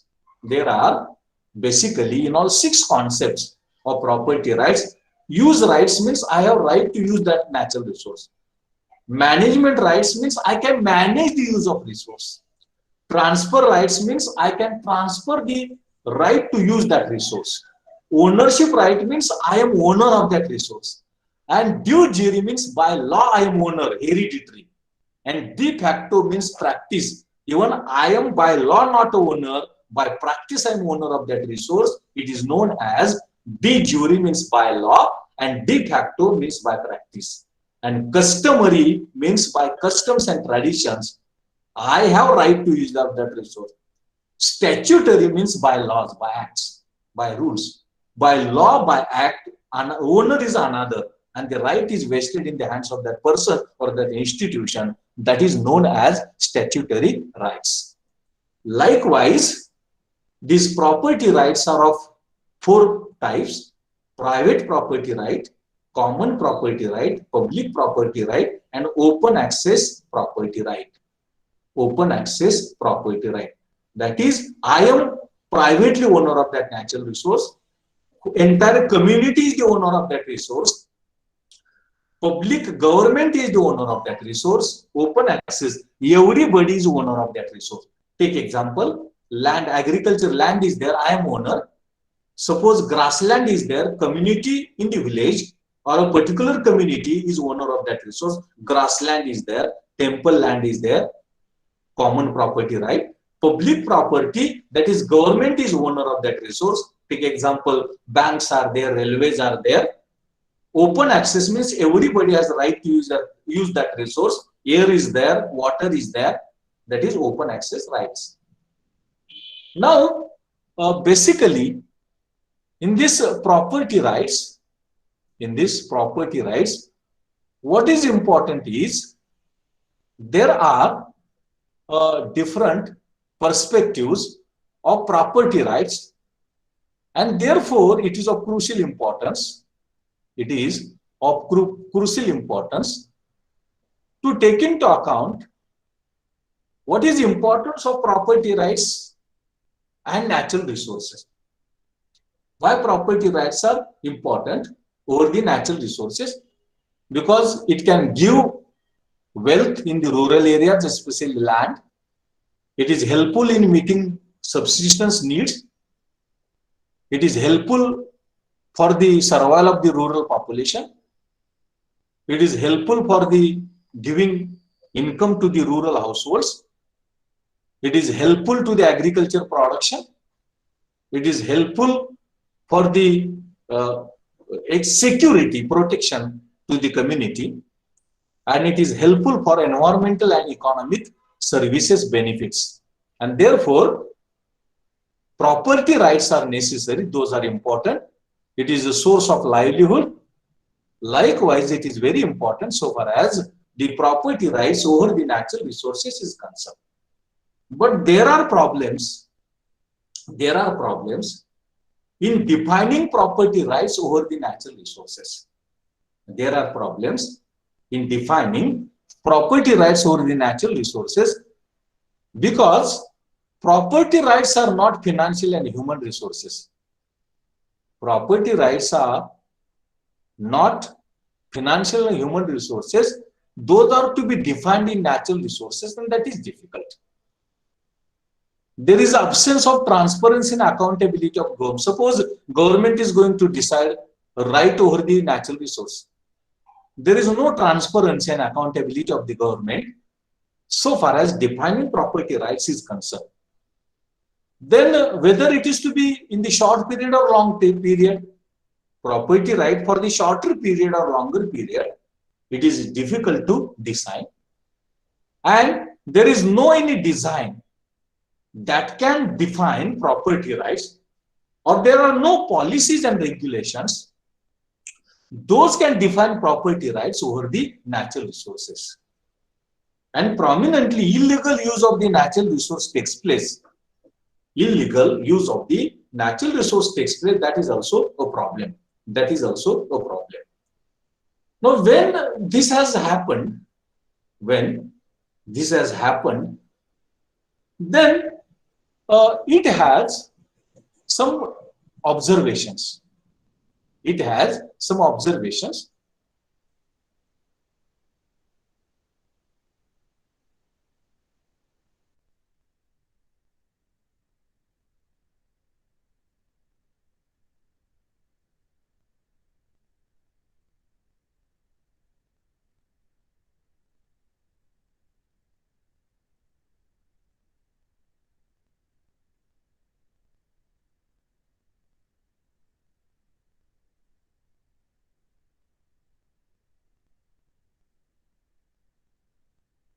Distribution of property rights is also difficult.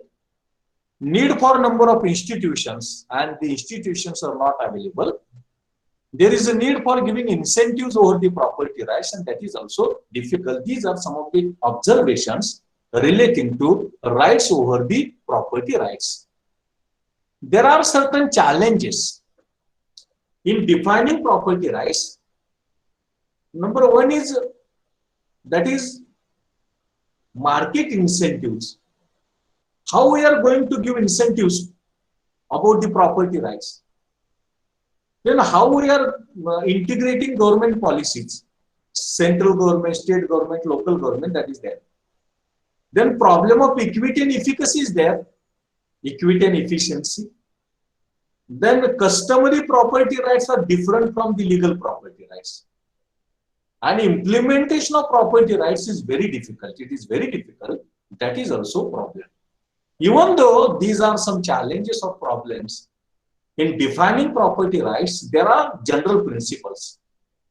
And these principles are helpful for us in defining rights over the natural resources and their management. Number one, understand existing property rights system. Study how the existing property rights system is there. Build customary property.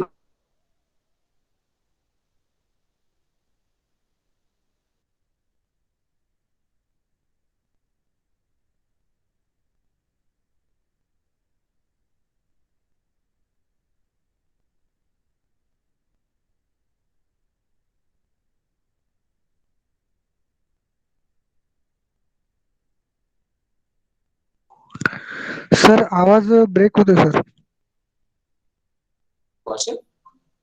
Then give diversity of solution, give number of solutions. That will help. Strengthen local institutions can play important role in defining of the property rights and management of the property rights. And empower the poor people from rural areas. That can enable us in what we call it as a defining of the property rights. That can enable us in defining the property rights. These are some of the things which are necessary to be taken into account so far as property rights over the natural resources is concerned. Property rights over the natural resources is concerned.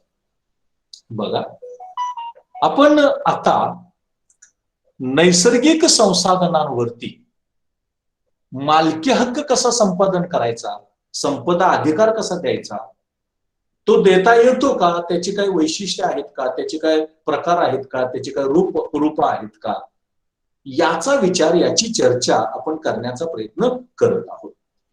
आणि तो करत असताना नेमकं संपदा अधिकार, मालकी हक्क म्हणजे काय, नैसर्गिक संसाधनाच्या बाबतीमध्ये तो कसा असू शकतो, तो देण्यामध्ये काय अडचणी आहेत, काय समस्या आहेत का, यासारख्या काही गोष्टींचा विचार आपल्याला या संदर्भामध्ये करणं आवश्यक आहे किंवा करणं गरजेचं आहे असं आपल्याला म्हणता येतं.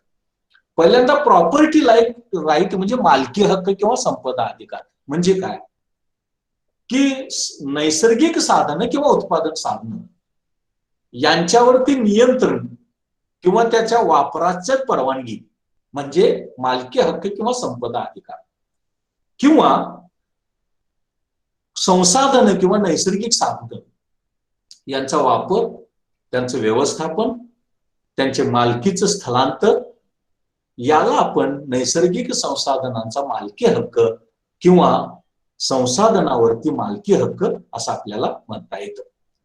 आता हा संसाधनावरचा मालकी हक्क आहे, त्याची गरज काय, तर किमान उदरनिर्वाहाच्या गरजा भागवता येतात, ग्रामीण भागामध्ये काही उत्पन्न निर्माण करता येतं, गरिबांना आत्मनिर्भर होण्यासाठी त्याची मदत होऊ शकते, आणि प्रामुख्याने आता हक्कावरती आधारित विकासाचा दृष्टिकोन विकसित झालेला आहे, आणि त्यामुळं नैसर्गिक साधनांवरचा मालकी हक्क हा निश्चित करायला पाहिजे किंवा ठरवायला पाहिजे असं आपल्याला दिसतं. हा जो नैसर्गिक साधनांवरचा मालकी हक्क आहे त्याचे 4 पैलू आहेत, 4 दृष्टिकोन आहेत किंवा डायमेन्शन्स आहेत. पैलू आहेत वापराचा हक्क, व्यवस्थापनाचा हक्क, स्थलांतराचा हक्क आणि मालकी हक्क.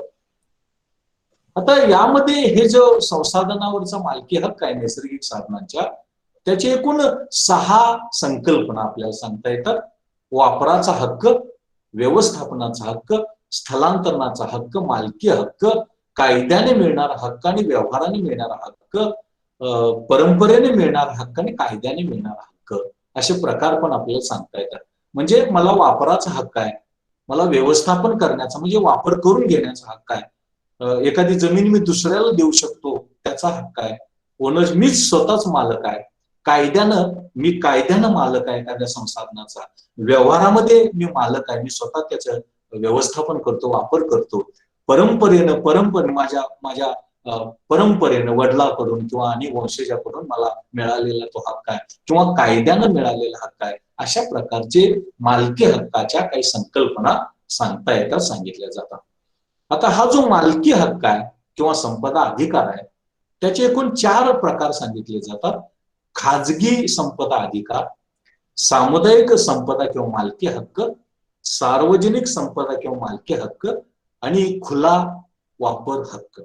खाजगी हक्क समजा जमिनीचा मालक आहे तर तो खाजगी हक्क झाला. समजा जमिनीवरती एखाद्या समुदायाची, समजा गवताचं कुरण आहे किंवा गावठाण जमीन आहे, एखाद्या समुदायाचा किंवा काही लोकांच्या गटाचा हक्क असणं आपण सामुदायिक मालकी हक्क असं म्हणतो. सरकारचा मालकी हक्क आहे, समजा सरकारच्या मालकीची जमीन, सरकारच्या मालकीची रेल्वे, सरकारच्या मालकीचं एसटी, तो सार्वजनिक मालकी हक्क असं म्हणतो. आणि ओपन ऍक्सेस म्हणजे सर्वांना वापराचा हक्क किंवा सर्वांना प्रवेशाचा हक्क, हवा असेल, पाणी असेल, ही त्याची उदाहरणं आपल्याला सांगता येतील.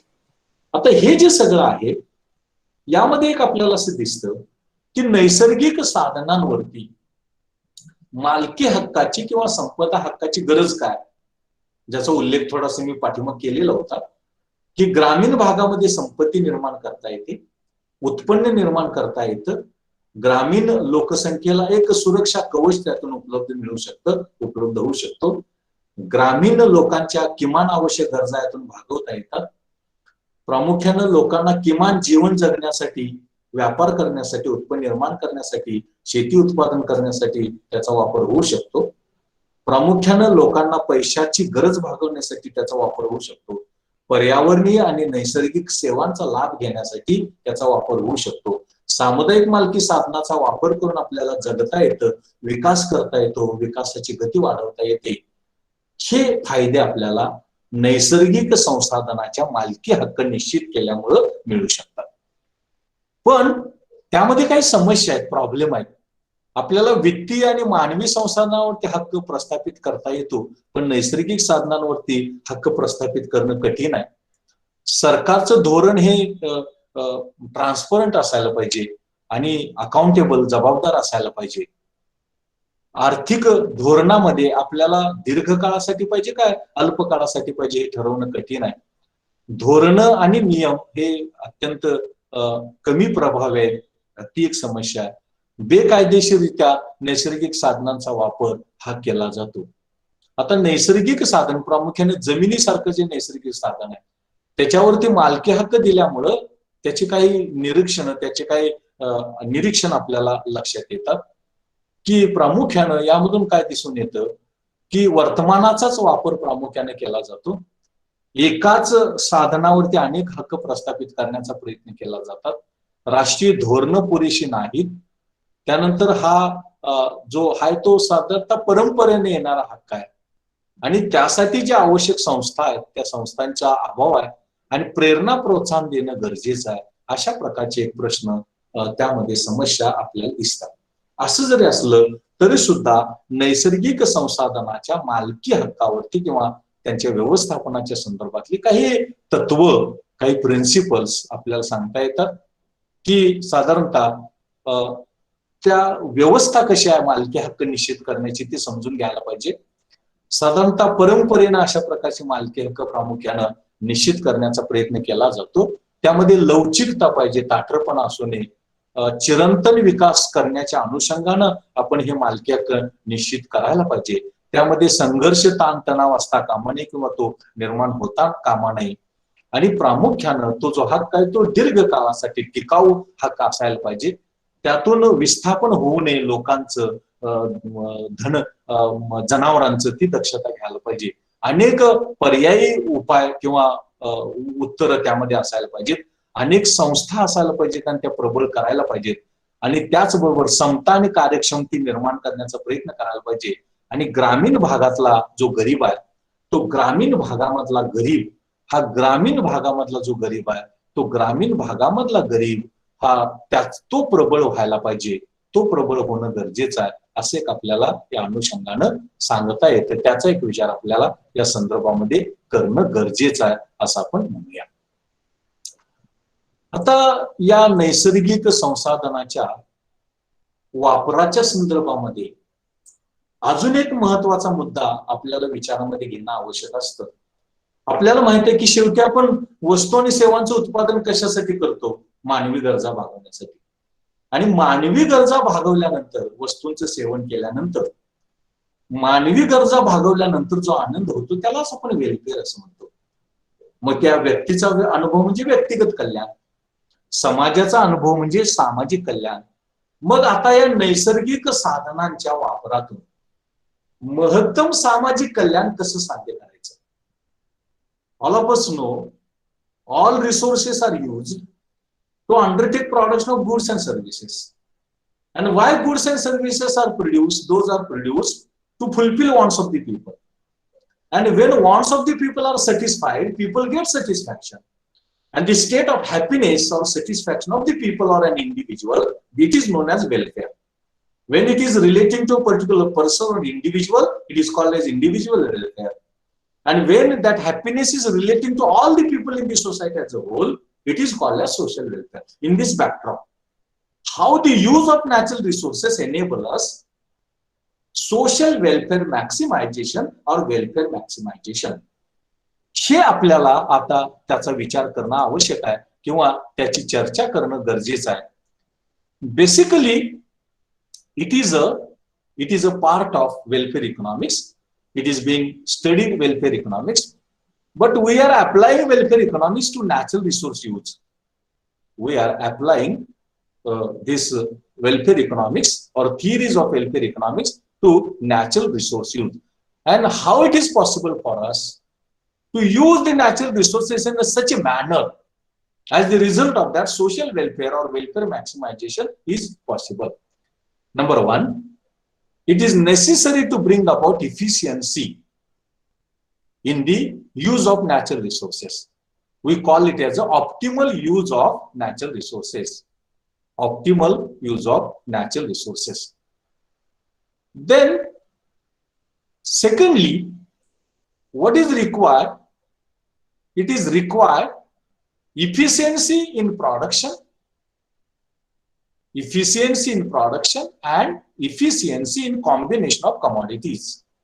And when that is established, when that is brought about, that gives us what we call it as a use of the natural resources for welfare of the society. आता बघा, सर्व उत्पादन साधनं मर्यादित आहेत आणि नैसर्गिक साधनं सगळ्यात मर्यादित आहेत. मग आपल्याला यांचा वापर कसा करायचा की जेणेकरून महत्तम कल्याण किंवा महत्तम सामाजिक कल्याण साध्य होऊ शकेल. तर यासाठी काय करायला पाहिजे? आपल्याला कार्यक्षमता आणि पर्याप्तता आणायला पाहिजे.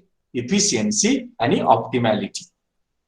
आणि ही इफिशियन्सी आणि ऑप्टिमॅलिटी आणण्यासाठी आपल्याला जर आपण तो प्रयत्न केला तर त्यातून आपण सर्व प्रकारची साधनं आणि नैसर्गिक साधनं यांच्या वापरातून महत्तम कल्याण किंवा महत्तम सामाजिक कल्याण हे आपण करू शकतो किंवा आपल्याला करता येतं. आता यासाठी काय करायला पाहिजे? आपण त्यांच्या वापरामध्ये कार्यक्षमता आणि पर्याप्तता, इफिशियन्सी आणि ऑप्टिमॅलिटी ही आणायला पाहिजे. ही आणणं आवश्यक आहे. आता ती आणत असताना आपल्याला आर्थिक कार्यक्षमता निर्माण करायला पाहिजे.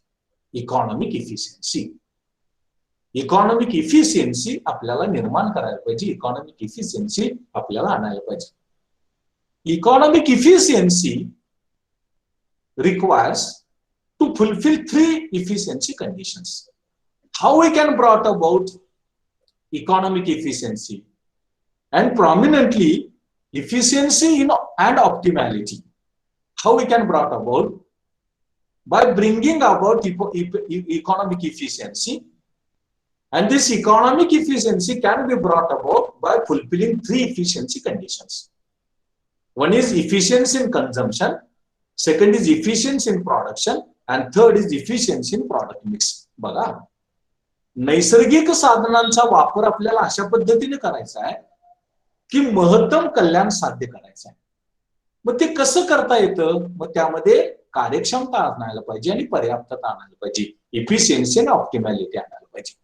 आता ही आर्थिक कार्यक्षमता, इकॉनॉमिक इफिशियन्सी आपल्याला कधी निर्माण करता येते? आर्थिक कार्यक्षमता आपल्याला निर्माण करता येते जेव्हा आपण नैसर्गिक साधनांचा वापर आपण पर्याप्तपणे करतो. उत्पादनासाठी, वस्तूंचं उत्पादन करण्यासाठी, वेगवेगळ्या वस्तूंचं उत्पादन करण्यासाठी किंवा वाटपामध्ये आणि वस्तूंच्या उपभोगामध्ये. म्हणजे आपण उपभोगामध्ये कार्यक्षमता आणली, उत्पादनामध्ये कार्यक्षमता आणली आणि अनेक वस्तूंचे जे उत्पादनाचे जे गट, अनेक वस्तूंच्या गटांचे जे उत्पादन आपल्याला करायचं आहे त्यामध्ये जर कार्यक्षमता आणली तर आपल्याला ही आर्थिक कार्यक्षमता आणता येते. त्यातून पर्याप्तता साध्य होते आणि त्यातून महत्तम कल्याण, महत्तम सामाजिक कल्याण साध्य करता येतं असं आपल्याला म्हणता येईल. आता उपभोगामध्ये कार्यक्षमता कधी आणता येते? Marginal rate of utility substitution for a, marginal rate of utility substitution for A is equal to marginal rate of utility substitution for B. म्हणजे ए व्यक्तीसाठी सीमांत उपयुक्तता पर्यायता दर आणि बी व्यक्तीसाठी सीमांत उपयुक्तता पर्यायता दर जेव्हा समान असतात तेव्हा उपभोगामध्ये कार्यक्षमता येते. समजा हा ए चा समवर्ती वक्र आहे, हा बी चा समवर्ती वक्र आहे आणि ही जी अट आहे, ही अट आपल्याला म्हणजे ए साठी marginal rate of utility substitution आणि बी साठी marginal rate of utility substitution हे दोन्ही वक्र जिथं स्पर्श करतात तिथं या बी बिंदूमध्ये त्यामध्ये कार्यक्षमता निर्माण होते. म्हणजे कार्यक्षम उपभोगासाठी ए साठीची सीमांत उपयोगिता पर्यायित दर आणि बी साठीचा सीमांत उपयुक्त पर्यायित दर हे समान करायला पाहिजे आणि बी बिंदूमध्ये होतात आणि तिचं कार्यक्षम सेवन, कार्यक्षम उपभोग होतो. आता उत्पादनामध्ये कार्यक्षमता कशी आणू शकतो आपण? Marginal rate of technical substitution of X commodity is equal to marginal rate of technical substitution for Y commodity. X वस्तूसाठीचा सीमांत तांत्रिक पर्यायित दर आणि वाय वस्तूसाठीचा सीमांत तांत्रिक पर्यायित दर जिथं समान होतात तिथं उत्पादनामध्ये कार्यक्षमता आणता येते.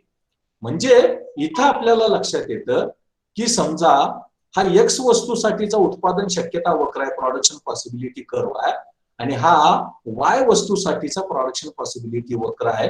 या बी बिंदूमध्ये ते दोन्ही स्पर्श करतात. तिथं एक्स वस्तूसाठी सीमांत तांत्रिक पर्यायित दर आणि बी वस्तूसाठी सीमांत तांत्रिक पर्यायित दर हे समान होतात आणि त्यामधून उत्पादनामध्ये कार्यक्षमता येते असं आपल्याला म्हणता येतं. आता वेगवेगळ्या वस्तूंची जी संयुग, जे गटांचं आपण उत्पादन करतो, प्रॉडक्ट मिक्स असं आपण म्हणतो, त्यामध्ये पण कार्यक्षमता असायला पाहिजे. आणि त्यामध्ये कार्यक्षमता आपण कधी आणू शकतो? प्रॉडक्ट मिक्स इफिशियन्सी जेव्हा marginal rate of transformation, marginal rate of technical substitution of labour is equal to marginal rate of technical substitution of capital is equal to marginal rate of utility substitution for A is equal to marginal rate of utility substitution for B. जेव्हा हे सगळे समान होतात, marginal rate of technical substitution of labor is equal to marginal rate of technical substitution of capital is equal to marginal rate of utility substitution for A is equal to marginal rate of utility substitution for B. हे जेव्हा समान होतात तिथं अनेक वस्तूंच्या उत्पादनाच्या गटामध्ये समानता प्रस्थापित करता येते किंवा ती निर्माण करता येते आणि इथं आपल्याला ते शक्य आहे. इथं उत्पादन शक्यता वक्र आहे आणि हा समृद्धी वक्र आहे आणि बी बिंदूमध्ये त्या प्रॉडक्ट मिक्स मध्ये वस्तूंच्या गटांच्या उत्पादनामध्ये कार्यक्षमता निर्माण होते आणि ह्या तीन अटींची पूर्तता झाली तर त्यामधून आपल्याला हे जे महत्तम सामाजिक कल्याण आहे, हा वेलफेअर कर्व आहे आणि हा उत्पादन शक्यता वक्र आहे, यामधून मॅक्सिमम सोशल वेलफेअर साध्य करणं शक्य आहे. यासाठी हा वेलफेअर वक्र आहे आणि हा प्रोडक्शन पॉसिबिलिटी वक्र आहे आणि यातून बी बिंदूमध्ये ते एकमेकाला स्पर्श करतात. इथं तो समतोल प्रस्थापित होतो आणि त्यामधून आपल्याला तो महत्तम कल्याण किंवा महत्तम सामाजिक कल्याण हे आपल्याला त्यातून साध्य करता येतं असं आपल्याला दिसतं. म्हणजे नैसर्गिक साधनांचा वापर करत असताना प्रामुख्यानं आपल्याला कार्यक्षमता आणि पर्याप्तता आणावी लागते. मग त्यातून महत्तम सामाजिक कल्याण साध्य करता येतं आणि ते करत असताना ही कार्यक्षमता आणि पर्याप्तता आणण्यासाठी कार्यक्षमता आणावी लागते आणि ही आर्थिक कार्यक्षमता आणण्यासाठी तीन अटींची पूर्तता करावी लागते. उपभोगातली कार्यक्षमता, उत्पादनातली कार्यक्षमता आणि वस्तूंच्या गटांच्या उत्पादनातली कार्यक्षमता, हे सगळं आपण जर एकत्रित साध्य केलं तर मग आपल्याला त्यातून या दोन्हीमध्ये संतुलन प्रस्थापित केलं की मग आपल्याला महत्तम सामाजिक कल्याण हा उत्पादन शक्यता वक्र आहे आणि हा सोशल वेलफेअर वक्र आहे बी बिंदूमध्ये समान होतो आणि यातून महत्तम सामाजिक कल्याण हे आपल्याला साध्य करता येतं असं आपल्याला लक्षात येतं. आणि अशा प्रकारे आपण महत्तम सामाजिक कल्याण साध्य करण्यासाठी आपल्याला कार्यक्षमता आणायला पाहिजे आणि ही कार्यक्षमता उत्पादनातली कार्यक्षमता, उपभोगातली कार्यक्षमता आणि वस्तूंच्या गटांच्या उत्पादनातली कार्यक्षमता आणि एका बाजूला समाजाचा कल्याण वक्र आणि दुसऱ्या बाजूला समाजाचा उत्पादन शक्यता वक्र, हे सगळं विचारात घेतल्यानंतर मग आपल्याला त्या चौकटीमध्ये जे नैसर्गिक साधनांचं आपण वापर करू आणि उत्पादन करू आणि त्यातून होणारं सेवन हे महत्तम सामाजिक कल्याण आपल्याला साध्य करू शकतील किंवा साध्य करण्यासाठी मदत करू शकतील असं आपल्याला म्हणता येतं. Thus, today, what I tried to discuss before you, today I started with today I started with what we call it as from the very beginning, the relationship between economic development and natural resources, various issues and aspects relating to that, role of natural resources in economic development. Then I tried to discuss before you that is decision making over time and rationality in natural resource use. Then I tried to place before you property rights over the natural resources, how that can be defined, and what challenges and importance is there. And in the last, I tried to explain before you how the resource use and social welfare maximization is possible. These are some of the issues relating to natural resources which were expected to be studied so far as today's lecture is concerned. आपण सुरुवात केली नैसर्गिक संसाधनं आणि आर्थिक विकास. मग आर्थिक विकासामध्ये नैसर्गिक साधनांची भूमिका काय असू शकते. मग यामध्ये आपल्याला नैसर्गिक संसाधनांवरती मालकी हक्क असेल, नैसर्गिक साधनांचा वापर, पर्याप्त वापर असेल, निर्णय कसा घ्यायचा वापराच्या संदर्भातला, आणि शेवटी मग नैसर्गिक साधनांच्या पर्याप्त वापरातून आपल्याला कल्याण कसं साध्य करता येतं, सामाजिक कल्याण कसं आपल्याला साध्य करणं शक्य आहे, यासारख्या काही महत्वाच्या गोष्टी या अनुषंगानं आपण विचारामध्ये घेण्याचा प्रयत्न केला. आणि या सगळ्या महत्वाच्या गोष्टी या संदर्भामध्ये आपल्याला विचारामध्ये घेणं आवश्यक होतं, त्याचा विचार करणं गरजेचं होतं असं आपल्याला म्हणता येईल. या संदर्भामध्ये जर तुम्हाला काय प्रश्न विचारायचे असतील, तुम्हाला जर काही चर्चा करायची असेल तर अवश्य विचारा. थोडा वेळ आपण चर्चा करूया, थोड्या वेळ आपण डिस्कशन करूया आणि मग आज आपण थांबण्याचा प्रयत्न करूया.